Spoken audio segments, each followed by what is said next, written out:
Hayaan mong sabihin ko sa iyo ang isang bagay na hindi sinasabi ng iba. Hindi ito tungkol sa pagiging guwapo, mayaman o matalino. Kung gusto mong mahulog sa iyo ang kahit sinong babae, kailangan mong matutunang pangasiwaan ang sarili mo muna. At ito ang katotohanan. Karamihan sa mga lalaki pumapalpak dito. Kalimutan mo na lahat ng sinabi sa iyo tungkol sa pagdidate. Hindi ito tungkol sa mamahaling regalo o sa pag-aasta gaya ng lalaki sa magasin. Ang tunay na nakakaakit sa mga babae ay ang emosyonal mong lakas, ang kakayahan mong manatiling kalmado, buo at hindi matitinag. At maniwala ka, kung hindi mo ito makuha ng tama, walang pick-up line o confidence tip ang makakatulong sa iyo. Sa totoo lang, kalalo ka pang mapahamak. Kung minsan mo nang naramdaman na hindi ka pinapansin, tinatanggihan, o hindi ka napapansin ng mga babae, ito ang dahilan. May nakikita silang wala ka, hindi mo kontrolado ang sarili mo, kaya sila lumalayo. Pero heto ang magandang balita. Sa pamamagitan ng ilang simpleng prinsipyo ng Stoicism, gugustuhin ka niya kahit hindi ka magsikap. Hindi lang ito basta dating tip. Ito ang sikreto para mabuksan ang puso niya. At nagsisimula ito sa iyo, hindi sa kanya, hindi sa gusto niya, kundi sa pagmaster mo sa sarili mong isipan, emosyon, at kung paano ka nagpapakita sa mundo. Handa ka na bang manalo sa larong ito? Tara't simulan na natin. Heto ang realidad. Niloko ang karamihan sa mga lalaki tungkol sa kung ano talaga ang nakakaakit sa mga babae. Sinasabi ng lipunan na habulin mo sila, pag-ulanin ng regalo o papuri o mas malala pa, magpanggap kang ibang tao. At pagkatapos, magtataka ka kung bakit hindi siya interesado, bakit bigla na lang siyang nawala, o kung bakit hindi gumagana ang lahat ng ginagawa mo. Hayaan mong sabihin ko ito ng direkta. Mali ang paraan mo. Tinuruan kang ang pagdidate ay parang laro kung saan kailangan mong mapansin ka niya. Pero heto ang totoo, habang mas pinipilit mong mapanalunan siya, lalo mong nawawala ang sarili mo at nararamdaman niya yon. Ramdam ng mga babae kapag hindi ka totoo. At habang mas sinusubukan mong i-impress siya, lalo siyang lumalayo. Panahon na para itigil ang paghabol at simulan ang pag-akit. At ang tanging paraan para tunay na maakit siya ay ang pagmaster sa sarili mo. May itatanong ako. Kailan ka huling nakaramdam na talagang kontrolado mo ang emosyon mo, ang isipan mo, o ang mga kilos mo? Kung katulad ka ng karamihan sa mga lalaki, malamang ay palagi kang reaksyon lang sa paligid mo, sa mood niya, sa mga sinasabi niya, sa mga sinusubok niya. Pero paano kung sabihin ko sa iyo na ang sikreto para hindi lang makuha ang atensyon niya kundi mapanatili ito ay ang pagiging matatag sa loob. Emosyonal na hindi matitinag, hindi ito panloloko. Isa itong pilosopiyang libu-libong taon na Stoicism. Maaaring nagtataka ka, ano naman ang kinalaman ng sinaunang pilosopiya sa pagdidate? Lahat. Ang Stoicism ay hindi tungkol sa pagtitimpi ng emosyon o pagiging parang robot. Ito ay tungkol sa pagmaster ng mga emosyon mo. Kapag hindi ka na reaktibo sa lahat ng bagay, kapag kaya mong manatiling kalmado at buo, anuman ang nangyayari, doon ka niya napapansin. Hindi ang lalaking pakul o laging nagpapatawa, kundi ang lalaking grounded, alam kung sino siya, at hindi naghahanap ng pag-apruba. Isipin mo ito, pumasok ka sa kahit anong sitwasyon, unang date man o seryosong relasyon na may taglay na kalmadong kumpiyansa na nagpaparamdam ng seguridad sa kanya. Habang ang ibang lalaki ay nanginginig at nauutal sa pagsasalita, pinipilit siyang patawanin o magpasikat, ikaw nandyan lang, relax lang. Hindi naghahanap ng validation, kundi basta andyan ka lang, buo. Yan ang tunay na lakas. Yan ang tumatatak sa isipan niya. Heto ang isang malaking katotohanan na ayaw pag-usapan ng karamihan. Ayaw ng babae na hinahabol. Gusto nila yung hinihila sila papalapit. Sa sandaling itigil mo ang paghabol sa kanya, Ang pagpatunay na karapat-dapat ka ay siya namang sandaling may mararamdaman siyang kakaiba. Naintriga siya, naging curious siya, at higit sa lahat nagsimula siyang maghangad sa iyo. Bakit? Dahil ipinapakita mo sa kanya ang bagay na hindi kayang ipakita ng 99% ng ibang lalaki. Ang self-control at stoicism, ang mga lihim na sandata na hindi mo alam na kailangan mo. Hindi ito tungkol sa panlilinlang o mga taktika. Ito ay tungkol sa pagiging uri ng lalaking natural na kaakit-akit. Hindi dahil sa sinasabi o ginagawa mo, kundi dahil sa kung sino ka. Kapag na-master mo ito, lahat magbabago. Titigil ka sa kakaisip ng susunod mong galaw. Titigil ka sa pagpapa-impress at sisimulan mong maging ang lalaking siya ang humahabol. At alam mo ba? Hindi ito mahirap. Kapag naintindihan mo na ang mga prinsipyo ng Stoicism at kung paano ito isa sa buhay, hindi lang ang buhay pag-ibig mo ang magbabago, kundi pati ang lahat. Relasyon, karera at ang buong pananaw mo sa mundo, lahat gumaganda. Kaya kung handa ka ng matutunan kung paano maging uri ng lalaking hindi kailangan humingi ng atensyon, pero kusa itong nakukuha, simulan na natin. Mga salitang tumatagos sa kaibuturan. Ngayong naiintindihan mo na ang kapangyarihan ng Stoicism, pag-usapan natin ang isa sa mga pinaka-nami-misinterpret na aspeto ng atraksyon, mga salita. Maraming lalaki ang iniisip na kailangan nila ng matalinong banat o nakakatawang sagot para makuha ang atensyon ng babae, pero sasabihin, ko na ngayon pa lang, mali yan. Hindi ito tungkol sa pagiging clever o nakakatawa. Ito ay tungkol sa pagsasabi ng tamang bagay, sa tamang oras, sa paraang konektado sa mas malalim na antas. Hayaan mong ipaliwanag ko, palagi nang naririnig ng mga babae ang mga papuri gaya ng ang ganda mo o ang hot mo. Hindi na ito mapasok sa isipan niya dahil milyon beses na niya itong narinig. Immune na siya rito. Pero alam mo ba kung ano ang bihira niyang marinig? Tunay na papuri, yung tungkol sa kung sino siya, hindi lang sa itsura niya. Hakbang 1. Gamitin ang pangalan niya sa usapan. Simple man itong pakinggan. Pero maniwala ka, isa ito sa pinakamakapangyarihang bagay na magagawa mo. Kapag binabanggit o ang pangalan niya habang kayo'y nag-uusap, may natatamaan itong malalim sa isip niya.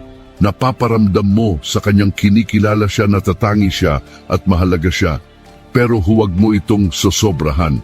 Ayaw mong banggitin ang pangalan niya sa bawat pangungusap. Magmumukhang pilit, gamitin ito ng strategically. Ipasok ito sa mga tamang sandali. Gaya ng kapag nagbibigay ka ng totoo, taus-pusong papuri. Mapaparamdam mo sa kanya na siya lang ang taong nandun sa paligid. Hakbang 2, purihin siya sa paraang hindi pa niyang narinig mula sa iba karamihan. Sa mga lalaki ay nakatuon lang sa pisikal na anyo dahil madali iyon. Pero kung gusto mong tumatak at maging kakaiba, purihin mo ang kanyang isipan, talino at pagkatao. Pag nagkwento siya tungkol sa isang bagay na mahalaga sa kanya, huwag ka lang basta tumango o ngumiti, ipakita mong tunay kang nakikinig. Sabihin mo ang isang bagay tulad ng, gusto ko kung gaano ka ka-passionate tungkol dito, bihira na ang taong malalim kung mag-isip tulad mo. Ang ganitong papuri ay hindi lang basta nakakakilig, ipinaparamdam nito sa kanya na tunay siyang nakikita at nauunawaan. At yan ang talagang hinahanap ng karamihan sa babae. Gusto nilang maramdaman na espesyal sila, pero hindi sa mababaw o panlabas na paraan. Gusto nilang makita mong nakikita mo sila kung sino talaga sila, lampas sa anyo o itsura. Dito maraming lalaki ang pumapalya. Abala sila sa pagpapatawa o sa pagyayabang ng mga kwento tungkol sa sarili nila. Pero ikaw, iba ka. Ipinapakita mong kaya mong makita siya sa paraang hindi nagagawa ng iba. Hakbang 3, magsanay ng pasasalamat. Isa ito sa mga bagay na madalas hindi pinapansin, pero napakalakas ng epekto nito. Napapansin ng mga babae kapag pinahahalagahan mo ang maliliit na bagay na ginagawa nila. Kung may ginawa siyang mabuti o maalaga para sa'yo, huwag mo lang balewalain, kilalanin mo ito. Ang simpleng salamat ay malayo ang mararating, pero huwag mo lang basta sabihin ito. Dapat totoo. Kapag ipinapakita mong taos puso kang nagpapasalamat, napaparamdam mo sa kanya na mahalaga siya. At sa mundong kung saan madalas baliwalain ng mga lalaki ang mga babae, game changer yan. Ngayon, pag-usapan natin ang isang bagay na karaniwang ginagawa ng mga lalaki. Tigilan ang sobrang paghingi ng paumanhin. Madalas ko itong makita. Mga lalaking laging humihingi ng sorry kahit wala naman silang ginawang mali na para lang iwas gulo o mapanatili ang katahimikan. Hayaan mong sabihin ko ito, ang sobra-sobrang paghingi ng paumanhin ay nagpapakita ng kahinaan. Mas nirerespeto ng mga babae ang mga lalaking tinatanggap ang mga aksyon nila at tumatayo sa paninindigan nila. Kaya humingi ka ng paumanhin kung talagang kailangan. Pero huwag kang hihingi ng paumanhin dahil lang sa kung sino ka. Mga aksyon na nakaangkla sa stoicism, mahalaga ang mga salita. Pero kalahati lang yan ng kabuuan. Mas mahalaga ang mga gawa mo. Pwede mong sabihin lahat ng tamang bagay, pero kung hindi ito tumutugma sa ginagawa mo, tapos na ang laro. Pumapasok ang stoicism. Tinuturuan tayo ng pilosopiyang ito na ang mga kilos natin ay dapat sinadya, nakaangkla, at nanggagaling sa isang kalmadong panloob na kumpiyansa.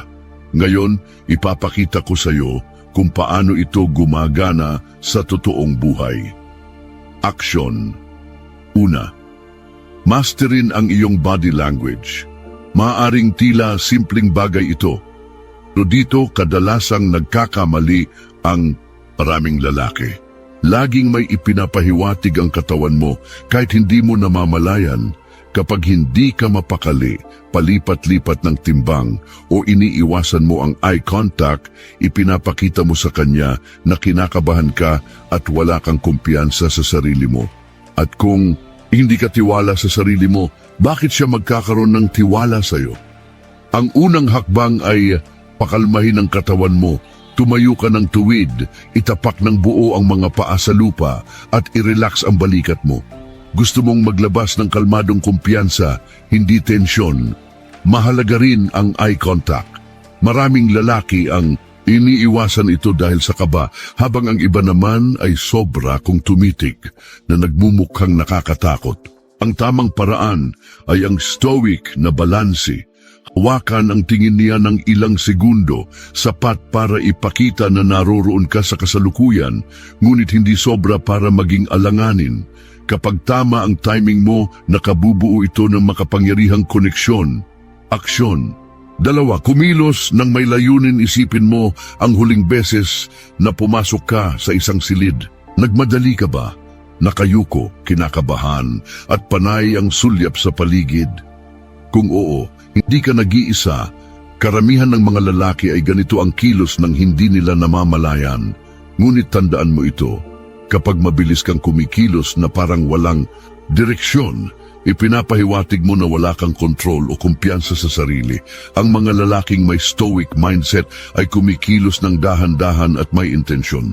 Bawat hakbang ay matatag, kontrolado ang kilos at puno ng layunin.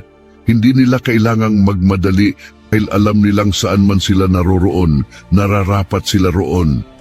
Napapansin ito ng mga babae kung paano ka gumalaw, kung paano mo dalhin ang sarili mo. Kapag kumikilos ka ng may layunin, nagpapahiwatig ito ng lakas at tiwala sa sarili. Nagiging ikaw ang tipo ng lalaking hindi natitinag ng paligid. At napakabihirang katangian yan, kaya't lubhang kaakit-akit. Aksyon, 3. Liit na gawa.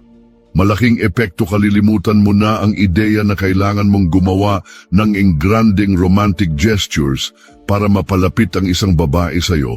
Ang totoo, ang pinakamahalaga ay ang maliliit na bagay. At hindi ko tinutukoy ang bulaklak o tsokolate. Ang ibig kong sabihin ay ang pagpapakita na talagang pinapansin mo siya. Maaaring nabanggit niya ang paborito niyang author ilang linggo na ang nakalipas, gayahin mong sorpresahin siya ng libro mula sa author na iyon. O kaya naman ay ibinahagi niya sa iyo ang isang personal na hamon na pinagdaraanan niya, kumustahin mo siya tungkol dito. Ang ganitong simpleng mga kilos ay nagpapakita na nakikinig ka, interesado ka, at may pakialam ka sa kanya sa mas malalim na antas. Itigil ang pagtangkang maging tagapaglibang. Maraming lalaki iniisip na kailangan nilang aliwin ang mga babae sa pamamagitan ng mga biro at kwento. Pero heto ang sikreto, hindi nila kailangan ng payaso. Ang gusto nila ay isang lalaking marunong makinig.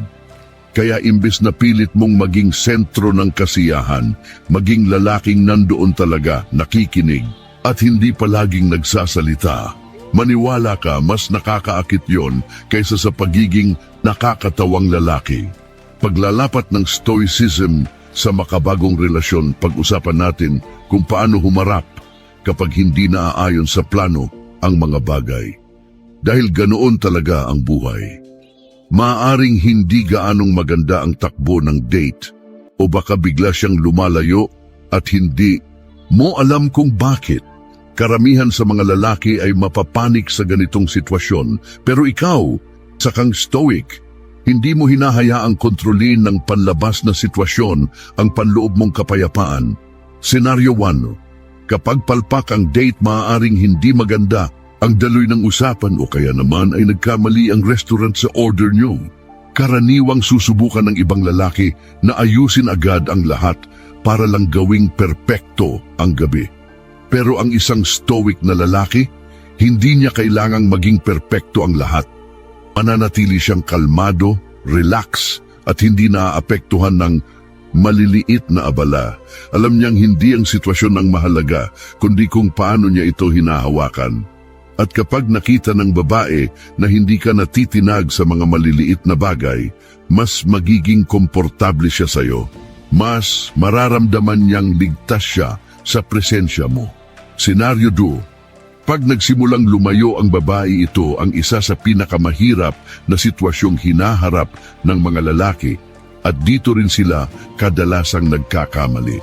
Kapag naramdaman nilang lumalayo na ang babae, agad silang natataranta. Mas madalas silang mag-text, tumawag at paulit-ulit na iniisip kung ano ang mali nilang nagawa. Ngunit ang hindi nila alam, ang ganitong reaksyon ang lalo pang nagtutulak sa babae palayo. Ang isang stoic na lalaki ay nauunawaan na hindi niya kayang kontrolin ang kilos ng iba. Ang tanging kontrolado niya ay ang kanyang reaksyon. Kaya sa halip na habulin siya, mas pinipili niyang umatras at bigyan siya ng espasyo. Sa pagitan ng distansyang iyon, napagtatanto ng babae na hindi ka tulad ng karamihan. Hindi ka desperado sa atensyon niya. At doon siya nagsisimulang bumalik. Maaring ito'y taliwas sa nakasanayan mong gawin, pero ito ang mas epektibo. Mas naaakit ang babae sa isang lalaking hindi nangangailangan ng kanya para maramdaman ang sarili niyang halaga. Kapag ipinakita mong hindi ka natatakot na mawala siya at buo ka bilang ikaw, anuman ang mangyari, nagbabago ang buong dinamika. Bigla siya na ang hahabol sa iyo. Maging totoo sa iyong sarili sa huli. Walang saysay ang lahat ng ito kung hindi ka tapat sa sarili. Marahil ilang beses mo na itong narinig, pero heto ang paliwanag. Ang pagiging totoo sa sarili ay hindi nangangahulugang pagiging kampante, tamad o pagtanggi sa pag-unlad. Ang ibig sabihin nito ay tanggapin mo ang kabuuan ng kung sino ka, pati ang mga kahinaan mo. Ipakita mo iyon sa bawat sitwasyon. Tigilan mo na ang pagtangkang maging lalaking sa tingin mo'y gusto niya. Sa halip, maging pinakamahusay na bersyon ng sarili mo at pagkatiwalaan mong ang tamang babae ay maaakit sa iyo dahil doon. Masterin ang iyong sarili. Kapag tunay mong na-master ang sarili mo, titigil ka na sa paghabol sa mga babae at sa paghahanap ng kanilang pag-apruba. Sa halip, sinasabuhay mo ang layunin mo, buo, may direksyon at may paninindigan. At kapag ginawa mo ito, may mangyayaring hindi mo inaasahan. Sila na ang kusang lalapit sa iyo. Hindi dahil sa kung ano ang sinasabi mo o ginagawa mo, kundi dahil sa kung sino ka talaga. Panghuling mensahe, tigilan mo ang paghabol. Tigilan mo ang pagpapasikat. Tigilan mo ang pakikilaro. Sa halip, ging uri ng lalaking natural na ina-attract ang lahat ng gusto niya dahil una niyang natutunang i-master ang sarili niya. Maging kalmado sa gitna ng kaguluhan. Maging bato na sandigan ng iba. At panoorin mong unti-unting magbago ang buong buhay mo, ang mga relasyon mo, ang karera mo, lahat. Nasa kamay mo na ang susi para mabuksan ang puso niya. Hindi ito tungkol sa mga pa-cute o linya sa pelikula. Ito ay tungkol sa pagmaster mo sa sarili mo. Gamitin mo ang natutunan mo, isabuhay mo ito, at masdan mong unti-unting lumapit sa iyo ang lahat ng gusto mo sa buhay. Kung handa ka nang dalhin ito sa mas mataas na antas, mag-subscribe ka na ngayon at sama-sama nating buuin ang klase ng buhay at mga relasyong tunay na nararapat para sa iyo. Hayaan mong sabihin ko sa iyo ang isang bagay hindi sinasabi ng iba. Hindi ito tungkol sa pagiging guwapo, mayaman o matalino. Kung gusto mong mahulog sa iyo ang kahit sinong babae, kailangan mong matutunang pangasiwaan ang sarili mo muna. At ito ang katotohanan. Karamihan sa mga lalaki pumapalpak dito. Kalimutan mo na lahat ng sinabi sa iyo tungkol sa pagdidate. Hindi ito tungkol sa mamahaling regalo o sa pag-aasta kaya ng lalaki sa magasin. Ang tunay na nakakaakit sa mga babae ay ang emosyonal mong lakas, ang kakayahan mong manatiling kalmado, buo at hindi matitinag. At maniwala ka, kung hindi mo ito makuha ng tama, walang pick-up line o confidence tip ang makakatulong sa iyo. Sa totoo lang, baka lalo ka pang mapahamak. Kung minsan mo nang naramdaman na hindi ka pinapansin, tinatanggihan o hindi ka na